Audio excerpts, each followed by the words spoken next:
টেরিবাজার ঘাট। দুর্গাপুর এসে নাস্তা করার পর চিন্তা করলাম যেহেতু দুর্গাপুরে আসে একটু সাদা মাটির পাহাড় ঘুরে যাই, সেজন্য এদিকে আসা। এই ঘাট দিয়ে নৌকা নিয়ে আমরা পার হয়ে চলে যাব ওই পারে।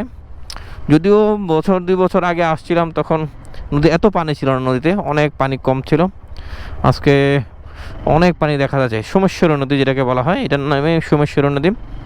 এই নদী পার হয়ে ওই পাশে আমরা যাব সাদামাটির পাহাড়। আর সাদামাটি পাহাড় ছাড়াও উপরে বিজেপুর সীমান্ত আছে, যদিও আজকে ওদিকে যাব না, আমরা শুধু সাদামাটি পাহাড় ঘুরে ওদিক দিয়ে ঢাকার উদ্দেশ্যে বেরো যাবো, এদিকে আর আসবো না। দুর্গাপুর আসলে আসলে আশেপাশের স্পটগুলো দেখে যাওয়া উচিত। সেই আমরা যদি আজকের মধ্যে ঢাকা ফিরতে হবে, সকালে বের হয়েছি যেহেতু, চিন্তা করলাম এটাও ঘুরে যাই, এই জন্য এখানে আসা।